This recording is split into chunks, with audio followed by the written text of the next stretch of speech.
Breaking news చూస్తున్నాం. శుక్రవారం AP BJP అభ్యర్థుల జాబితా విడుదల కాబోతోంది.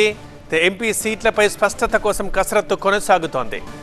అయితే హిందూపురం బీజేపీకి వద్దంటున్నారు చంద్రబాబు. ఎందుకంటే హిందూపురం లోక్సభ పరిధిలో భారీగా ముస్లిం ఓట్లు ఉన్నాయి కాబట్టి.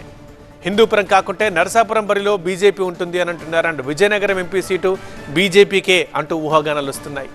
వైసీపీకి చెందిన కీలక నేత ఒకరు బీజేపీలోకి వస్తారంటూ ప్రచారం జరుగుతోంది. ఆ లీడర్ చేరితే టికెట్ బీజేపీకి, లేదంటే టీడీపీ పోటీ చేయబోతోంది అంటూ ప్రచారం జరుగుతోంది. సో క్లారిటీ వచ్చాక 6 ఎంపీ సీట్లకి ఒకేసారి అభ్యర్థుల ప్రకటన ఉండబోతోంది. అది శుక్రవారం.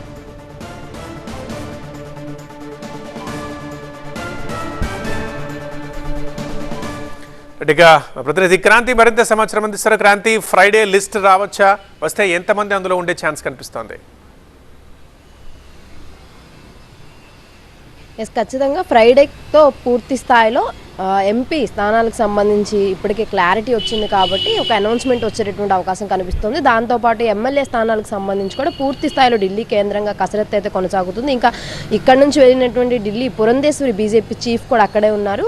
ఇప్పటి వరకు నిన్నటి నుంచి కూడా పూర్తి స్థాయిలో చర్చలు జరుగుతున్నాయి. ఎంపీ స్థానాలకు సంబంధించి కీలకంగా అటు రాజంపేట, తిరుపతి, దాంతోపాటు అరకు, ఈ స్థానాల్లో మొత్తం అన్ని స్థానాల్లో క్లారిటీ వచ్చినప్పటికీ ముఖ్యంగా హిందూపూర్కి సంబంధించి ఇంకా చర్చ నడుస్తోంది. బీజేపీ హిందూపూర్ కావాలని పట్టుబడుతున్న నేపథ్యంలో చంద్రబాబు నాయుడు మాత్రం అక్కడ మైనార్టీ ఓట్లు ఎక్కువగా ఉన్నాయి కాబట్టి ఒకవేళ సీటు బీజేపీకి ఇస్తే కనుక మైనార్టీ వర్సెస్ హిందూ కింద ఓట్లు చీలిపోయి అక్కడ గెలిచే అవకాశాలు తక్కువగా ఉంటాయి కాబట్టి ఆ ప్లేస్ కాకుండా ప్రత్యామ్నాయంగా వేరే ప్లేస్ చూసుకోవాలని చెప్పి కూడా చెప్తున్నట్టు కూడా తెలుస్తోంది. సో ఈ రెండు విషయాలు ఇంకా చర్చలు జరుగుతున్నాయి. ఒకవేళ హిందూపూర్ కాకుంటే కనుక నరసాపురం నుంచి బరిలోకి దిగేటటువంటి అవకాశాలు, దానికి సంబంధించినటువంటి చర్చలు జరుగుతున్నాయి. దాంతోపాటు విజయనగరం మీద కూడా బీజేపీ పోటీ చేసేటటువంటి అవకాశం ఉందనేటటువంటి చర్చ కూడా ఒకటి జరుగుతుంది. ఏదైనా కూడా వైసీపీ నుంచి ఒక కీలక నేత బీజేపీలోకి చేరేటటువంటి అవకాశం ఉంది అనేటటువంటి చర్చలు కూడా నడుస్తున్న నేపథ్యంలో ఒకవేళ వీళ్ళు అనుకున్నటువంటి ఆ కీలక నేత చేరితే కనుక బీజేపీ తరఫున పోటీ చేసే అవకాశం లేదు అనుకుంటే కనుక ప్రత్యామ్నాయంగా వేరే చోట పోటీ చేసేటటువంటి అంశాలపైన కూడా చర్చ జరుగుతుంది. ఓవరాల్గా దీంతో పాటు చూసుకుంటే కనుక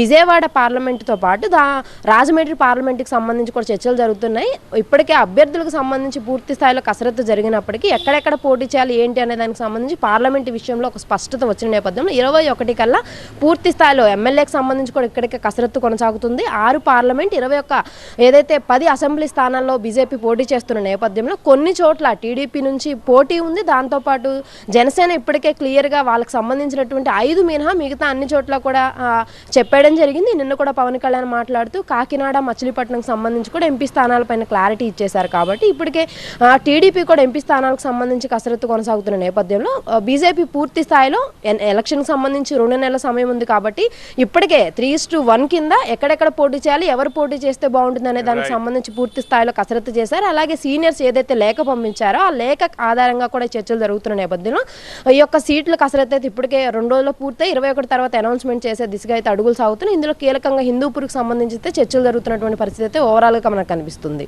రైట్ క్రాంతి.